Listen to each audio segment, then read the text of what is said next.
ख्रिस्त में मेरे प्रिय भाइयों और बहनों, चलिए आज मैं आप लोगों को संत पापा फ्रांसिस का पहला एनसिक्लिकल लौदातो si के बारे में मैं बताऊंगा और इससे हम लोग कुछ सीख सकते हैं और प्रेरणा पा सकते हैं। उनके धर्मपत्र के जानकारी देने के पहले मैं उनके जीवन के बारे कुछ बताना चाहता हूँ। वे 13 मार्च 2013 में वेटिकन में कार्डिनलों का कॉन्क्लेव के माध्यम से संत पापा चुने गए और उनका पुराना नाम था, पहले का नाम था जॉर्ज मारियो बेरगोलियो। वे अर्जेंटीना देश के हैं और जब वे संत पापा नियुक्ति पाए, चुने गए, तो वे अपना नाम संत फ्रांसिस लिए और संत फ्रांसिस इसीलिए लिए कि उनका जीवन से वे बहुत प्रेरणा पाए हैं। इसलिए वे संत फ्रांसिस ऑफ असिसी को अपना रक्षक संत, चाहे अपना पैट्रन रखना चाहे। और वे जब भी इतना कलीसिया में, दुनिया में इतना ऊंचे पद में हैं, फिर भी वे साधारण आदमी लोगों के साथ उनका संबंध बहुत अच्छा है। वे चाहते हैं और विशेषकर गरीब दुखियों के लिए उनका ख्याल रखते हैं, उनको वे ग्रहण करते हैं। तो उन्हीं का पहला पत्र जो हम लोग कहते हैं धर्मपत्र एनसिक्लिकल, उसका नाम है लौदातो si। ये लैटिन भाषा में है और अंग्रेजी में हम लोग इसको कहते हैं praise be to you O Lord, और हम लोग हिंदी में कह सकते हैं प्रभु को महिमा हो। चलिए इस धर्मपत्र का थोड़ा मैं परिचय दूंगा ताकि हम लोग इसके बारे जानेंगे और इससे प्रेरणा पाकर हमारे जो ज़रूरत है, चाहे इस पत्र के आधार में जो ज़रूरत की बात है, उससे हम लोग जोड़े जाएंगे और हम लोग कदम लेंगे। ये धर्मपत्र हमारे आम निवास धरती पर ख्याल रखने का आधार में लिखा हुआ है, अर्थात हम लोग अंग्रेजी में कहते हैं on care for our common home. हम अलग अलग धर्म और अलग अलग संस्कृति के लोग एक ही धरती में रहते हैं, इसलिए हम लोगों का एक ही परिवार है, कहेंगे एक ही घर है। तो चलिए इस धर्मपत्र के आधार में जो विषय लिखा गया है मैं उसके बारे में बताऊंगा। ये धर्मपत्र 24 मई 2015 में प्रकाशित किया गया और ये सबों के लिए लिखा गया है, विशेषकर हमारे विभिन्न देशों के नेताओं के लिए, कारण कि ये विषय ऐसा है जो सामाजिक क्षेत्र को टच करता है। सामाजिक क्षेत्र से हम लोग इसको समझ सकते हैं। इस पुस्तक में, चाहे इस शिक्षा में 6 अध्याय है और मुख्य विषय है प्रकृति, मानव जाति और पर्यावरण में कैसे संतुलन रखना है, मानव जाति और प्रकृति के बारे में। तो इस 6 अध्याय को मैं 4 स्टेप में, चाहे 4 भाग में विभाजित किया हूँ, उसके अनुसार मैं आप लोगों को बताऊंगा। पहला है हमारे समस्या। हम लोग देखते हैं हमारे धरती में, हमारे बीच में बहुत सारी समस्या हैं। हम लोग जानते हैं, देखे हैं, अनुभव किए हैं।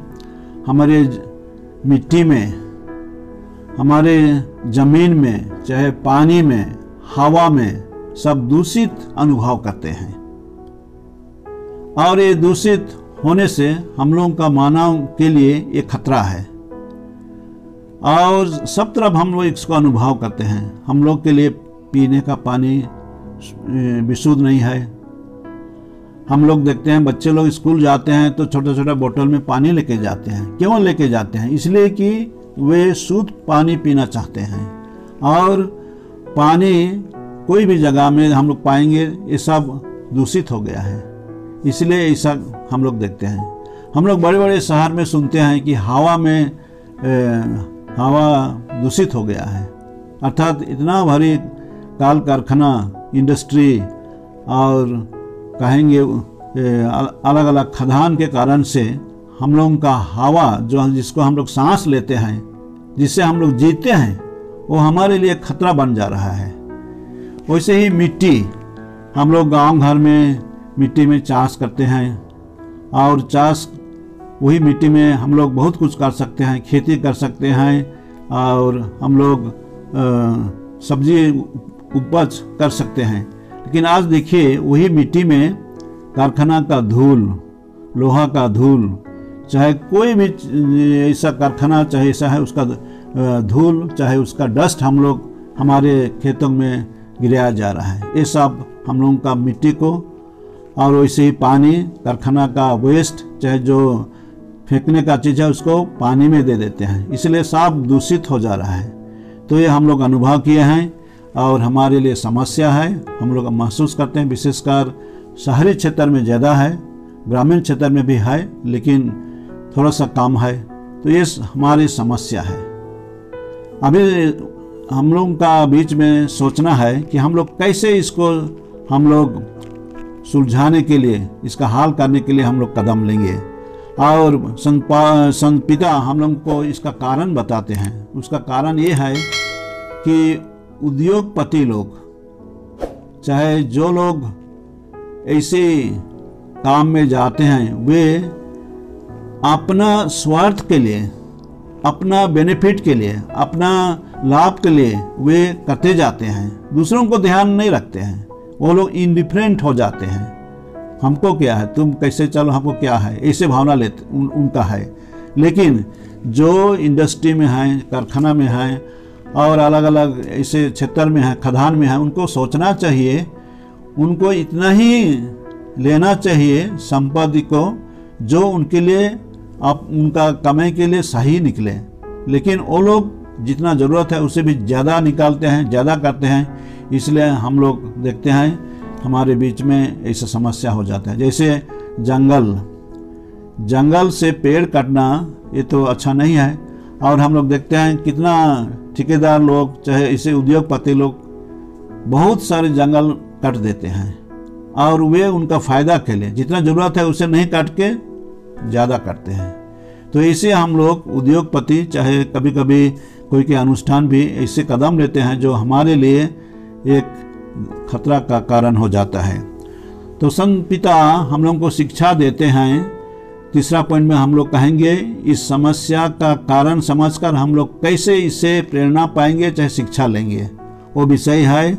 इसलिए संत पिता हम लोगों का धर्म ग्रंथ को वे रिफर करते हैं, उसके आधार में वे शिक्षा देते हैं।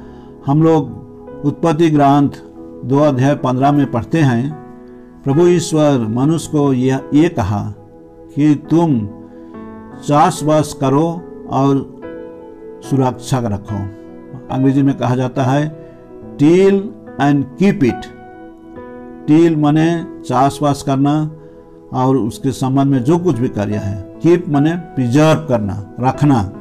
लेकिन हम लोग देखते हैं और जो लिखा हुआ है, चाहे हम लोगों के लिए है, जो सृष्टि ईश्वर ने हम लोगों को सृष्टि में दिया है जीवन, और हम लोग सृष्टि के भागीदार हैं और सभी चीज़ सबों के लिए है।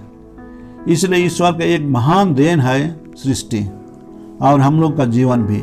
इसलिए जो पानी है, मिट्टी है, चाहे हवा है, चाहे जो कुछ भी प्रकृति में है, जीव जंतु है, पेड़ पौधे, सब कहेंगे ईश्वर का देन है। और इसी देन को संत फ्रांसिस ऑफ असिसी महसूस किया और इसीलिए वो कहते हैं कि सूर्य हमारे भाई है, चंद्रमा हमारे बहन है, हवा हमारे भाई है और पानी हमारी बहन है। इसी सोच में वो कहते हैं कि हम सबों को ईश्वर की महिमा करना चाहिए। इसलिए उनका जो एक गीत लिखे हैं सृष्टि के आधार में, वो गीत का पहला वाक्य में ही है, हम लोग सृष्टि में ईश्वर को धन्यवाद देंगे, इसलिए महिमा करेंगे उनका। उसी वचन को संत पापा चुने हैं, इस पत्र का शीर्षक बनाए हैं। तो सृष्टि से हम लोग सीखेंगे ईश्वर का योजना के बारे में, और ये सृष्टि हम लोगों को बताती है कि सब कोई हम लोग इसमें शामिल हैं, और इसलिए हम लोगों का बीच में एक सहभागिता का भावना होना चाहिए। तो ये जानकारी लेने के बाद में हम लोगों को सोचना पड़ेगा, चाहे हम लोगों को योजना निकालना पड़ेगा, क्या योजना हम लोग बनाएंगे ताकि हम इस डेंजर से, चाहे इस खतरा से हम लोग कुछ मुक्त हो सकेंगे। इसके पहले अर्थात संत पिता का धर्मपत्र लिखने के पहले राजनीतिक नेता लोग, देश के नेता लोग, चाहे ऐसे संस्था लोग जो इसमें शामिल हैं, वो लोग अनेक बैठक बैठे हैं, और उनका दृष्टिकोण है राजनीति, अर्थनीतिक और साइंटिफिक, चाहे वैज्ञानिक दृष्टिकोण से। लेकिन संत पापा अभी जो धर्मपत्र लिखे हैं उसमें वे आध्यात्मिक दृष्टिकोण को वे फोकस करते हैं, और आध्यात्मिक दृष्टिकोण है ईश्वर का देन को ख्याल रखते हुए सभी मनुष्यों को भाईचारे के भावना से एक जगह, चाहे एक स्तर पर लेते हुए हम लोग को चिंता करना है, योजना बनाना है कि हम लोग कैसे इस खतरे से हम लोग निपट सकें और हम अच्छे जीवन, अच्छे स्वास्थ्य, अच्छे जीवन का अधिकारी बन सकें। तो चौथा में हम लोग देखें कैसे हम लोग को योजना बनाना है। तो और एक बार मैं दोहरा रहा हूँ, इस धर्मपत्र को समझने के लिए मैं 4 विषय लेके कुछ बताया, और आप लोग पढ़ेंगे भी बाद में। पहला है इस समस्या के बारे में, पर्यावरण का समस्या के बारे में। दूसरा में हम लोग कहेंगे इस समस्या का कारण क्या है। तीसरा में हम लोग कहेंगे इस समस्या से हम लोग कैसे प्रभावित होंगे, चाहे शिक्षा लेकर हम इससे दूर रहेंगे। और चौथा है योजना बनाना। तो योजना के जरिए से हम लोग सामूहिक तौर से इस समस्या से हम लोग निपट सकते हैं, चाहे हम लोग इसे हम लोग हल कर सकते हैं। प्रिय भाइयों और बहनों, हम लोग ये तो छोटा परिचय सुने, और परिचय केवल मुख्य विषय को आभास देता है। हम लोगों को खुद ये छोटा पुस्तक को पढ़ना चाहिए, लौदातो सी। खैर ये अंग्रेजी में है लौदातो सी, लेकिन इसका अनुवाद हिंदी में चाहे कोई भी भाषा में हो तो इसको आप लोग समय देकर पढ़िए। इसको पढ़ने से हम लोग जान सकेंगे संत पिता का उद्देश्य क्या है, उसका लक्ष्य क्या है। हमारे सब लोगों का बीच में एक भाईचारे का भावना ला के हम लोग कैसे उपाय लेंगे, चाहे हम लोग योजना बनाएंगे कि हम इस परिस्थिति से हम लोग निपट सकें। हम लोग ये नहीं सोचेंगे मैं अकेले क्या करूँगा, चाहे हम लोग 2 जन क्या करेंगे, ऐसा नहीं। ये योजना जो है ये हमारे देश चलाने वाले जो नेता हैं वो करेंगे, उनके साथ हम लोग को सहयोग करना है। चाहे जो लोग इसमें शामिल हैं उनका योजना के अनुसार में हम लोग को भी हाथ बटाना है। थोड़ा थोड़ा सबको यदि हम लोग सहयोग करेंगे तो ये समस्या जो है पर्यावरण का समस्या, अपनी धरती में, अपनी धरती माता में हम लोग सही तरीके से जीवन जी नहीं सकेंगे, सांस अच्छे सांस लेने नहीं सकेंगे, चाहे मिट्टी दूषित हो जाएगा तो हम लोग का जीने का कुछ महत्व नहीं है। और हमारे भविष्य के पीढ़ी क्या कहेंगे, हम लोग के बारे में क्या सोचेंगे, हम लोग फिक्र नहीं किए, हम लोग चिंता नहीं किए, इसलिए ये सब समस्या हुआ है और उनके लिए भी ये खतरा का चिन्ह रहेगा, खतरा रह जाएगा। इसलिए चलिए मैं आज आप लोगों को यही शिक्षा दूंगा, यही बताऊंगा कि संत पिता का जो धर्मपत्र है लौदातो सी, ये बहुत सोच विचार करके संत पापा लिखे हैं और हमारे खाली ख्रिस्तियों के लिए नहीं है, ये सबों के लिए है। कोई भी धर्म के लोग इसको पढ़ सकते हैं, इससे प्रेरणा पा सकते हैं और हम लोग का जो मानव जाति हम लोग एक कहेंगे एक परिवार गठन करते हैं। इसी भावना से हम लोग इसको योजना को आगे बढ़ाएंगे और हमारे बीच में भाईचारे, न्याय और ईमानदार का भावना बढ़ेगा तो हम लोग साथ में मिलकर योजना बनाने से कुछ न कुछ दूर तक हमारी समस्याओं को, हमारे हवा पानी चाहे मिट्टी में जो समस्या है उसका हम लोग हल कर सकेंगे। तो आज के लिए मैं यही शिक्षा देकर इसमें मैं अंत करता हूँ। ज़रूर आप लोग पुस्तक को पढ़िए और इससे प्रेरणा पाइए और इसको अपने में सीमित मत रखिए, लेकिन दूसरों को भी बांटिए, दूसरों को भी इस शिक्षा को दीजिए ताकि दूसरे लोग भी जानें और इससे हम लोग कुछ ना कुछ हम लोग कदम लेकर भविष्य के लिए कुछ कर सकते हैं। तो आज मैं यहीं पर अंत करता हूँ। आप सबों को मैं आप लोगों का ध्यान देने के लिए धन्यवाद देता हूँ।